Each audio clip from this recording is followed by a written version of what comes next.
the quickest to lock in, Zyra Ashe. Well, we did mention Cloud9 showed damage, and they're going to then want to pick up a lot of utility. So and that is the most utility, maybe a little bit of utility they just picked up with Ashe Zyra. The best lockdown combo you bring bottom lane there. They've done so much work with that lane in the past. Four wins in a row with that combo. Yeah. 5 wins in a row with Ashe. Really good stuff. And that combination in general, you know, Kobe likes to talk a lot how they use hawk shot instead of a lot of wards to keep themselves safe. So the income of money as well. Zyra plants. So we see Twitch, a huge resurgence lately. Really, the ability to assassinate somebody has becoming very high priority in League of Legends lately. And Wild Turtle had that beautiful quadra kill at the end of the game as well. After having 1 kill the entire game, quadra right at the end. That's the thing you're going to need to close the distance on that much teamfight utility if you can survive late on in this game. It's the right pick for Wild Turtle at this point. This will be quite interesting. We are looking for the jungler, and as I say this, they're probably going to pick one. But after multiple games of Zach Jarvan in a row, neither of them are even on the board right now. So we can see how the teams, you know, see that things are working, but still have their own ideas in mind. I think Meteos has complete freedom over what jungler he wants to pick right now. This could even be an opportunity to pick something he hasn't played a lot of, but or not. They already had enough lockdown. Why not just go with Zach? We called it earlier. It just decided to, if you're not going to take it away from me, I might as well do it. Absolutely. It keeps up the KDA. He obviously loves the Cell division. We've said over and over he played it for the first 5 games that Cloud9 went 5-0 in the week 1 of the summer split. So no stranger for Meteos. We are going to see what lane he decides to focus that with, and usually it's the one to soak up more minions. Yeah, the only difference that you see in Meteos' playstyle when he's on Zac or when he's on Nasus is how much and how willing he is into just going to 3v1 lanes. When he's on Zac, he's actually more likely to go for kills instead of just straight up turret pushing. And especially when they go with Zyra Ashe, they're always just pushed up in the lane. So we might see a little bit of counter ganking there as well. I'm really interested to see how this game comes in with Orianna being on Reginald, or Reginald using Orianna. It's going to be the factor of you have so much more control. You can really tell people to keep going in the fight more than just being the AP that's going to do damage as well. You're like, no, my shield's on you. Keep going in the fight. So those calls are going to be even more important. It's fitting for Reginald that all of Orianna's skills start with command, because then Reginald can really tell people where to go. It's like, command, protect Wild Turtle. Yeah, I think that's good. Locking them all down. And it's good, too. You get the invisible turtle coming in and rocking out the damage. So we see these teams locked in. Nobody really has that we're going for late game. Everybody's got a bit of power in late, a bit of power in the mid, and the ability to go aggressive in the early. So it's well-rounded for these guys. We're going to see some long team fights, I think. And we should hope that this game has some potentially early game fighters, because they have the 2 shortest average game times. TSM averages 34 minutes and 49 seconds. Cloud9 second at 35 minutes and 2 seconds. Maybe it's going to be a 35-ish minute game. Yep. We'll see, though. And we know that Cloud9 is paying these guys a bit more respect. Yesterday's interview with Sneaky, he said, I'm happy to see that Cloud9 is coming back and getting their momentum going. So we'll see if that respect comes into play here in this invasion of the game. If it happens, Cloud9 versus TeamSoloMid, our 3rd game of the day, is underway. We talk about this being so much business as well as friendship, but these 2 teams are friends with each other, and they want themselves to be the 2 top teams in North America together. So obviously that's all thrown out the window here, because both teams just want to win, but they want each other to exceed as well. Red pot starts coming out for both, or I shouldn't say both, the top lane Dyrus, and coming in for high in the mid lane. So we'll see some early game aggression there. Reginald, we'll have to see what he levels, because it's not easy to all in an Orianna right away at level 2. No, Reggie's going to have a whole bunch of farming to do early on in this game, and the lane decisions haven't necessarily been made. High end balls have a lot of freedom about where they go, but in an ideal world, we have balls laning against Dyrus and Zed laning against Orianna. It looks like that's an ideal world for Cloud9, right? Not Absolutely, for TSM. Absolutely, Cloud9 is trying to put, not trying to put, but it looks like they may transfer Sneaky elimination towards that top lane. That's where the entire team hovers for the ward placement, and you can see that TSM is privy to that knowledge. So they go ahead, do their own thing towards blue, and they may skip out on this Wraith ward. Wow. Oh, there was a ping. They're at least suspecting that that's where TSM went, but they're guessing a couple different places. They pinged exactly where TSM was, and then they also pinged their own blue buff, which they may have just pinged to say ward this. Not entirely sure. They still haven't walked into that exit. They came up around it for a quick second. These teams are kind of blind right now, except for that blue bush ward. You see Cloud9 here, Elimination on your screen. You can see where they're positioning as they're playing a little Fog of War trick. Same thing with TSM. And now they open it up with a huge group of people. So they're making sure power in numbers. And it looks like Dyrus may be facing off as we get the ADs in the mid lane. Alrighty then. So these are actually the lanes that, the long way of finding the lanes that TSM wants, because they don't want to have Renekton have to lane against Ryze.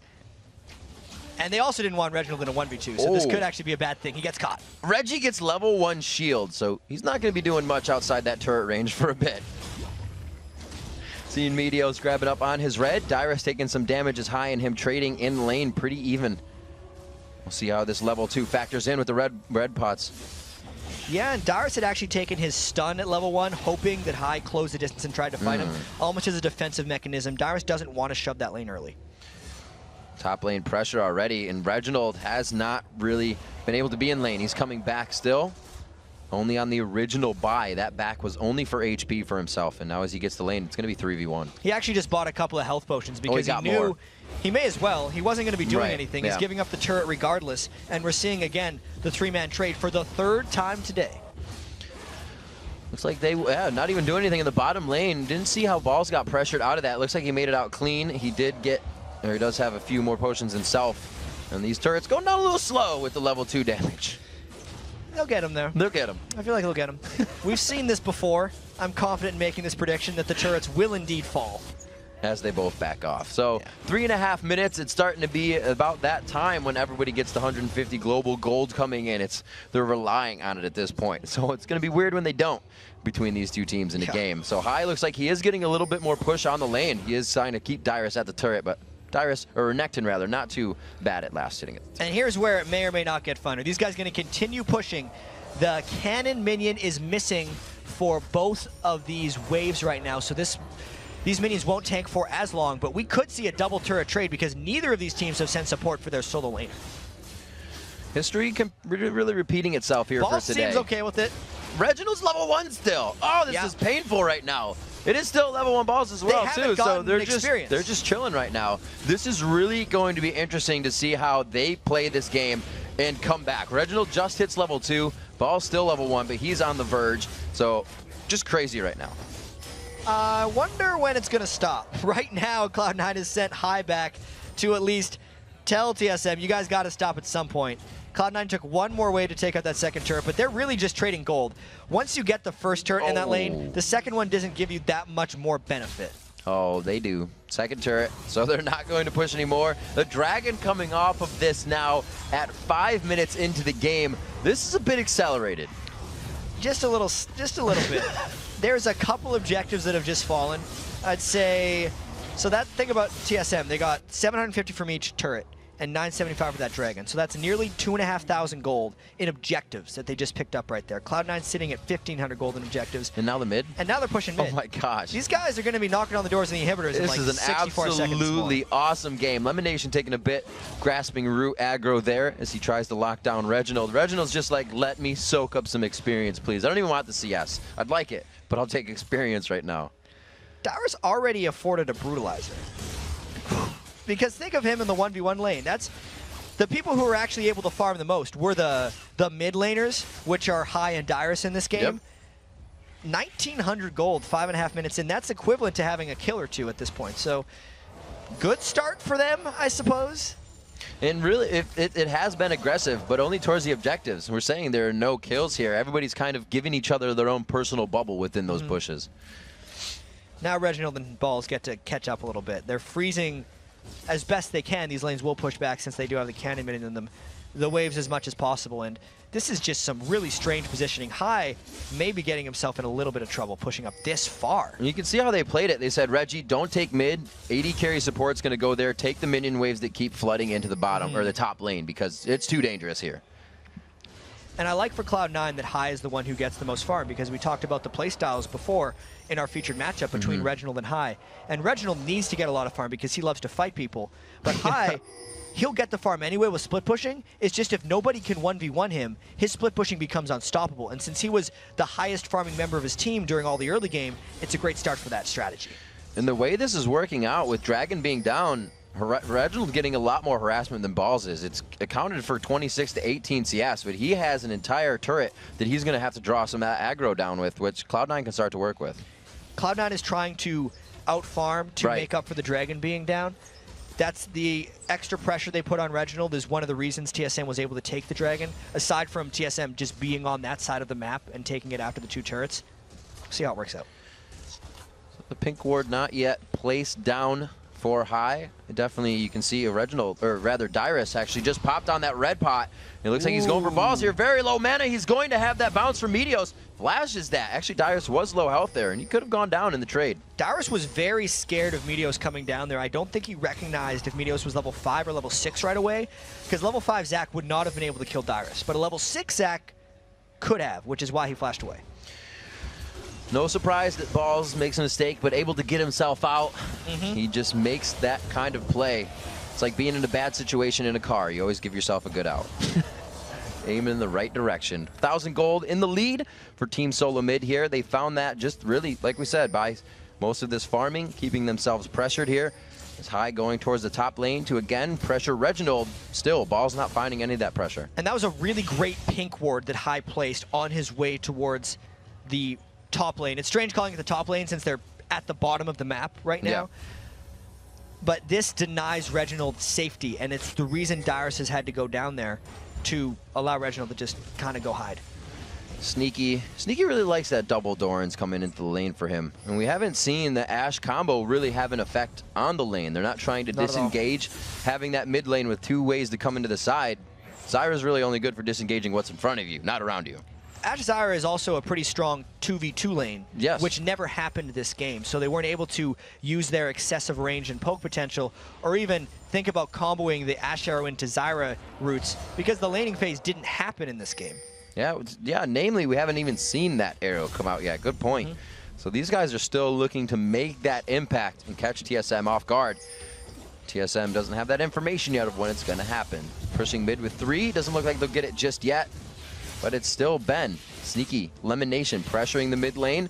Not much movement after, again, we see the 4-minute turrets go down and the game just slow down. What else are they going to do? They killed all the side turrets. I mean, unless they just all swap lanes and decide to push 2 more and leave the mid lanes up. But at that point, you just have ridiculous farm numbers on the mid laners, which would be High and Dyrus. They have tried to spread the love a little bit right now. After the initial start, you can already see Balls is at 46 minion kills, and Reginald was caught up to 39. A quick pickaxe coming out for, I was going to say Dyrus. That Renekton looking like a Twitch. Coming out for that wild turtle. Green. Yeah, right? It ain't easy being green, as we say. 10 minutes on the clock as we start to tick towards that half part. Dragon, or Baron rather, going to come up in the 5 minutes, or rather soon. So we're going to see if they go for it. I wouldn't doubt it with the speed of the game. Yeah, both these guys play faster than any other team. The turrets are already down. The gold levels are already higher than they should be in this game.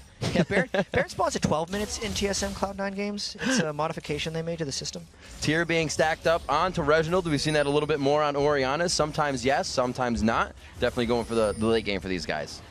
At least now. They're just waiting until that team fight approaches. Well, I think they noticed it will be now. It's got to be. They haven't done any fighting in the first 10 minutes or so. The Dragon will be coming up soon since it was taken so early by TSM. Completely even. But I don't think Cloud9 has a exact timer on this Dragon, so TSM would have the potential to sneak it. It's just not safe to do, knowing that Sneaky's Ashe arrow is armed and ready. Just about exactly the same gold as minions dying in lane are really the discrepancy you're seeing between that change. Lemon Nation takes back onto mid. There's the rest of the team coming up behind them. They're still trying to formulate. Nobody wants to make a move until this 5 seconds happens and Dragon comes up. And we'll finally see these guys start to dance it out. Alrighty, Dyrus is coming down from the top lane. He's glass cannon Renekton right now. He's got no extra health. He's in danger of getting caught. But X special flashes through an arrow. First arrow! That's what I was talking about. We haven't seen one yet, and the first one counts. That's why Cloud9 loves the Ashe so much. First off, he got caught by Zyra root, which put a bunch of damage down. And then instead of flashing sideways, X Special flashed directly back against an Ashe arrow, negating the flash. And now TSM might still look for a 4v5, knowing Cloud9 did burn that ultimate cooldown. Lemon Nation looks low on mana, but he still has an ultimate. They throw in the shockwave. Where's that strangle? Could he put it down? No, he doesn't. He uses the mana on a grasping root. Does not use the zone. Is it the right idea? Ball's forced to run until his cooldowns come back up. Throws back down the machine gun. Looking for his own cooldowns off the cast. They get the last Q down. down and get the kill. Beautiful positioning here by sneaking in and out of the bush as it was going to be Reginald trying to duke it out with him. They turn around. Wow. Balls comes out huge on this one. The triple kill to turn it, but he ends out the kill walking away alone. Things got out of hand really fast in that fight. That was 5 for 4 when all said is done. X-Special's actually back at the end of that fight. So much crazy happened in that fight. Everyone was escaping at low health, so really the only thing we have to do now is see where the gold went. 3 kills to Wild Turtle is massive, but 2 kills to Balls is just as important. We heard all those guys talk about Balls potentially being an MVP, and him getting the gold from that fight, while also being the primary sustained damage source for Cloud9, I think benefits them more than the 3 kills to Wild Turtle. What an interesting fight. I thought they were actually going to lose that one, with Lemon Nation using his last bit of mana to cast his Grasping Roots instead of the Stranglethorn. So overall, good K. He's Lemon Nation. Don't doubt that. 12 minutes, 30 seconds coming into this. 5 to 4 after that little scuffle, but the gold is still very close. And again, the Dragon being contested. Might as well go right back. There's a sneaky Ash Arrow available if anyone from TSM gets too curious for where they go, and they might try to go for a fight here right away. Locked him down high without that death mark to put on, but they are still able to drop X Special. Just a little too close there. TSM needs to be more present of what that Ash Arrow accomplishes for Cloud9, because TSM was not grouped up as 5. They had 2 people pushing the bottom lane with 3 semi-contesting the Dragon, and that just lines herself up for getting hit by another Ash Arrow. 2 for 2, Sneaky is. It's such a low cooldown. You can see that was not taken into consideration by TSM there. They had just, that fight probably felt a few seconds ago for them. Well, what had happened is since Sneaky used the Ash Arrow at the very start of the fight, before the real team fight happened, in TSM's minds, I think they thought it was up, but these guys fight all the time. Meteos coming from the side of the corner there, right onto the turret. There's a pretty good wave, but they're able to thwart it off. The ball almost taken low. He did get the expunge down, but they turned it back. A kill for a kill. Bet the shutdown going to Meteos. And that is a big blob. We've seen what they can do, like Boy had in the last game. The counter push now coming in for TSM. We don't have time for analysis here, Rib. They're pushing mid. Wild Turtle still down for 15 seconds. We've talked about how big of a pressure on the turret that volley is for Ash, but a 4-member party for TSM is able to thwart that turret. And Sneaky's Ash Arrow is coming up sooner rather than later. He's only got about 20 seconds left on it. That's crazy. High's Zed ultimate would be up if anyone wanted to stop him from getting this blue buff, but finally a little bit of breathing room after seemingly 3 minutes of straight fighting. One of the things we see a lot of these teams, you know, that don't have gap closers is they can't follow up, but Cloud9 can. They have that Meteos, they have the high, and they have Sneaky, and it's been really high to initiate after the arrow. We got to figure out who could get hit first. We saw Special go right down right away. How can... What I'm trying to say is how can TSM position for these fights so that doesn't happen all the time? I want to say Dyrus should try to be in the front, but if we look at what he's building, he's not positioning to do so. Right. He's going full offensive items. He's essentially got about 1 million longswords in his inventory right now with all the items he's been upgrading. And nothing like a Sunfire Cape or even a Warmogs that you might want to sit in front, because as is now, whoever gets hit by an Ash Arrow, if TSM doesn't mob past the Ash Arrow, they're going to die. Oh, there's the death mark down. The shield is on him, though. It's going to give him a bit, but the Ignite was there as well. Will the odd one be able to finish? It looks like he will. He gets the Q down, and the shutdown as well. They're going back and forth today. Overall, that is a gold lead for TSM in that fight, because they got the assist pool coming into that one. As long as Cloud9 doesn't do anything extra, since it was a 2v1 in the top lane, that's actually benefiting TSM. This is definitely something we haven't really seen a team do to Cloud9. When Cloud9 gets kills, usually they get more, but TSM is directly answering back when these kills happen. They're on the back of each other, giving that support. It's that, you know, the Reginald with Odd One behind him, just like we're used to. What sucks for TSM is that Reginald is so far behind. That does hurt. 77 minions, and he's getting focused. I think Cloud9 is doing this intentionally. Even though he gave himself up for an Odd One kill, doesn't really care. He's keeping Reginald down as best as possible. Sure, you can give Reginald an assist, but yeah, you kill them. And as long as Reginald's off in the corner here, at his base, farming, TSM as a team is not making cohesive moves to come back in this game. They did lock in that Elise first, so they were looking at getting Ryze possibly, and then Reginald plays Kennen, so everything else was focused out for him. Orianna's not an uncomfortable champion, but it's not at the top of his list right now, so maybe they made sure to focus that out. Once you shut down Reginald, you shut down the calls. Absolutely, and the calls need to happen right now for TSM because Cloud9 is accumulating a lead and trying to push in. Hawkshot goes out, they see Dyrus approaching, they're going to get as much damage on this turret as possible. Oh, that minion just stepping forward to body block. He would have had the grab on Elimination. They try the flashbacks from Xpecial. The play kind of missing though as High perfectly got out the reinitiation. This is the Ashe Zyra combo, but a focus coming in from Dyrus with all that damage he's had so far, able to take one out. The expunge not enough to Lemon, and a back and forth once again. Really good fights that have been happening here. As soon as an Ashe arrow lands, yes, Xpecial dies, but you have to pile forward and go in there. And that's why we saw Dyrus flashing, and that's why we saw Wild Turtle flashing in, because they were trying to support the member who got hit by an Ashe arrow, and TSM needs to do that for the rest of this game. This is really the first time we're seeing Balls and Reginald head off mid. It's going to be mid turret is up, so Balls is definitely in a more safe position here. The backs coming in, and the Towns, as Doublelift said, coming in for these guys. Cloud9, Blade of the Rune King onto High, so he's looking to get those executes and impact plays out even more now in the 1v1s. The Archangel staff for Balls coming out, not yet built up, actually onto Reginald, so both of those going for the Seraph. The goal in this game is actually really interesting as well, because even though we see a 2,000 lead for Cloud9, the matchup between Dyrus and High is even in gold. Wild Turtle and Sneaky are even in gold. You see the advantages coming with Balls being about 800 ahead of Reginald if we're comparing them as top laners. Yeah. And then Meteos specifically is nearing 6,000 gold, which is just as much as anyone else in this game. He's over 1,200 gold ahead of the Odd One. And that's going to be a huge impact as Cloud9 looks to dive in with an Ashe arrow in these big fights. We have seen just about zero counter jungling coming from these guys. It's been all about what is team-oriented and object-oriented this game. Each one today showing us a little bit of a different strategy that these guys have. 4 turrets on the map, or off of the map, I should say, for TSM means their vision is dwindling even more, so the wards are going to have to become more apparent. Their blue side is completely blacked out right now, and it's Cloud9 wards in the bottom half of their jungle. And I actually wonder when Cloud9 is going to pick up an Oracles and start controlling even more of this, because if you can deny a team's vision, it actually makes Ashe arrows easier to land because you get less tip-off time of it coming in, and that's how Sneaky's gotten 3 kills on Xpecial.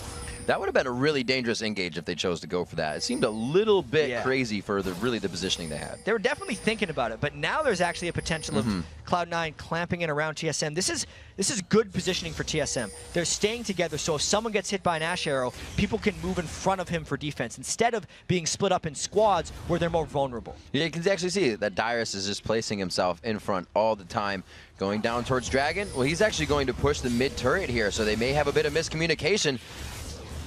They have that arrow. Zyra's in the front as well. And this fight is where Cloud9 wants to go. The strangle throws from Zyra takes up this whole area. Locks down the Odd One. He's been having a bit of trouble this game. He's going to be forced to repel soon. He gets hit up quite hard. Balls and Sneaky in the backline. Full HP. Here come the Deeps. They go to lock down Xpecial. The Shockwave only places them around for a quick second. High to go in on the fight. Meteos with the second engagement. The Odd One very low. He forced to repel and get back down, so he's only been running with Dyrus in the fight. Meteos was fearless near the end of that fight, and the chase just gets his Dyrus, but nobody trusted it. That was a 4-for-1 from Cloud9, and even though the Stranglethorns didn't knock up people from TSM, it pushed them straight back, and it meant TSM couldn't counterattack like they wanted to. That specific choke point between the Dragon where TSM was funneling is exactly what Cloud9 wanted in that engagement. A Dragon again going over to Cloud9 here as they pick it up around 20 minutes, so we'll see that 26-23 coming up for another one. The global gold starts to definitely be a pressure on TSM now. 4,000 in the lead for C9. 20 kills at 20 minutes. This is the exciting type of game we like to see from the first place by a long shot, and then recently third place team in TSM battling for playoff position here.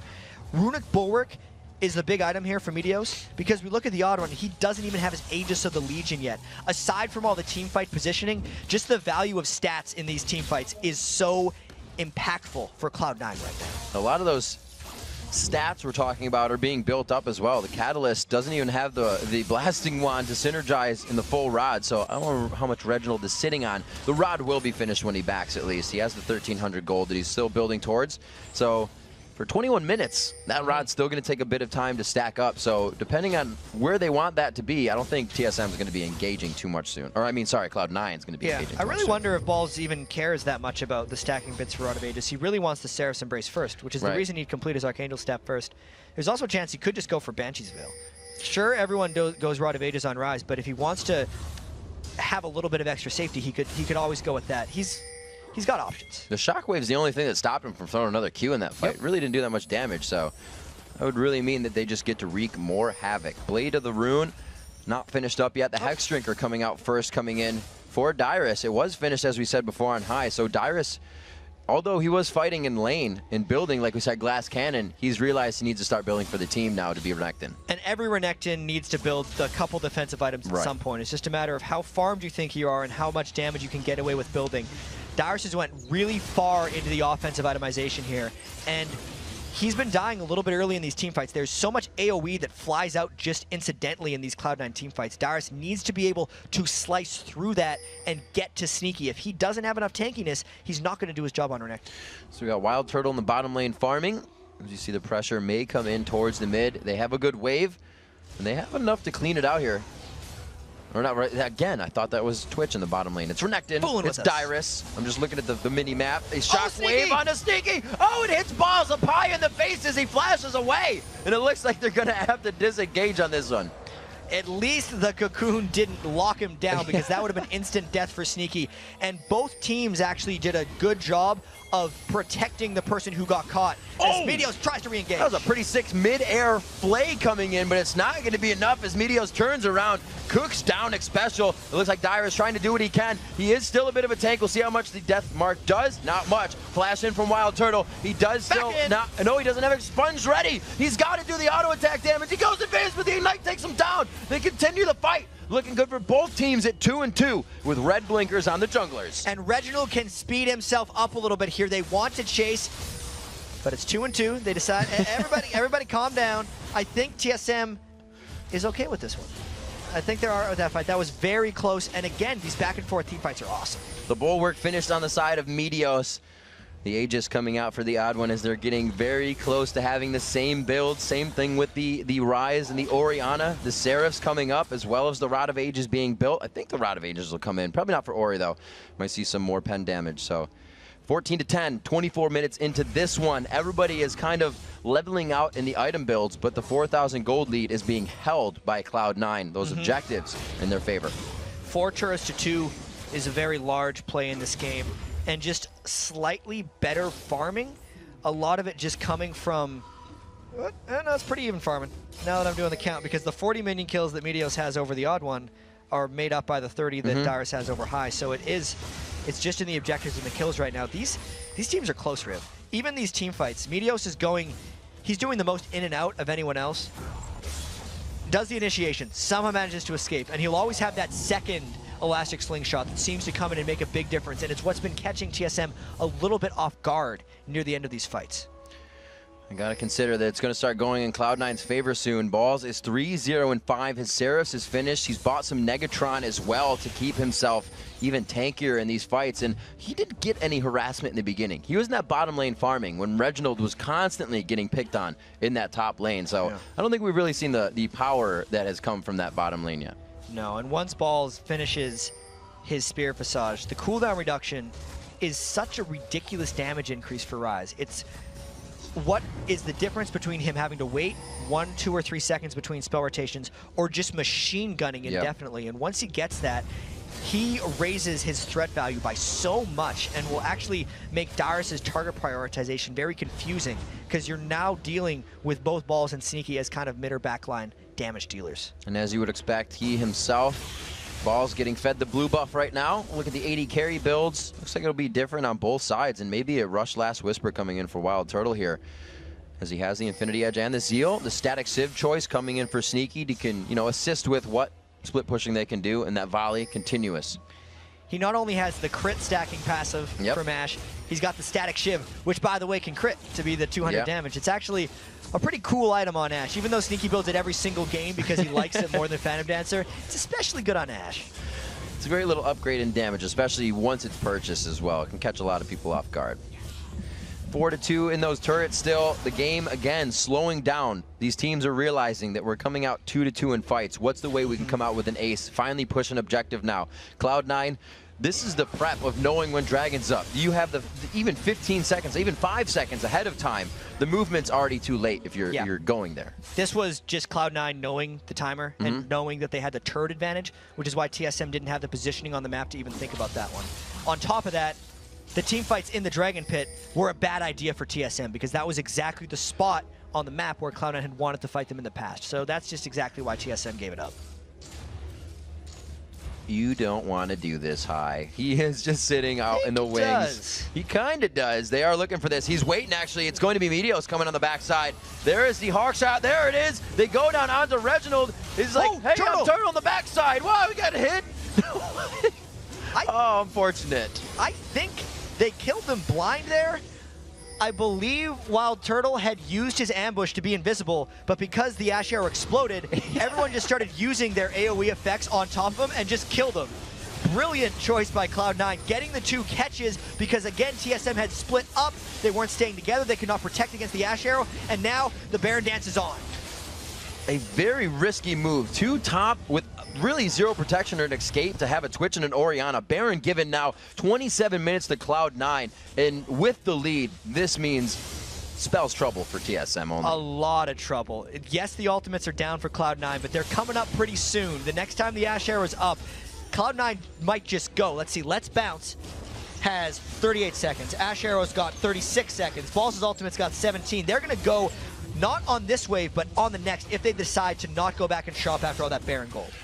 They got a lot of Baron gold, though. Every single cooldown is about 90 seconds or under that minute and a half for Cloud9. There's 150-second cooldowns for ults on TSM, so Cloud9 just has the potential for continuous fighting with the ultimates they've brought to the game and their champions. Their pacing can be accelerated, and in a ridiculous game where both these teams average the fastest games in the league, it's good to get quick pacing because you know there's going to be a lot of team fights.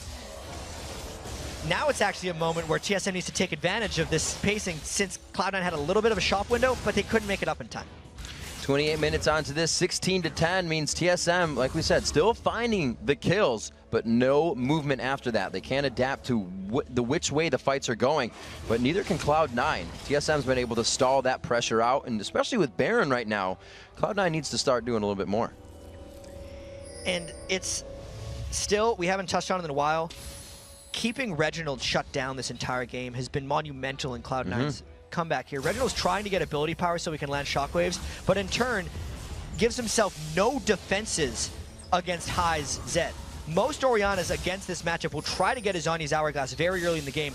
Reginald hasn't had that option because he needs the ability power if they want to have any chance bursting anybody out in these team fights. And that's already very scary. The Guardian Angel coming out for High here. Like Kobe said, you know, for the 4 seconds of stasis, kind of act like a tank. People are waiting for you to come up. That's not damage being done.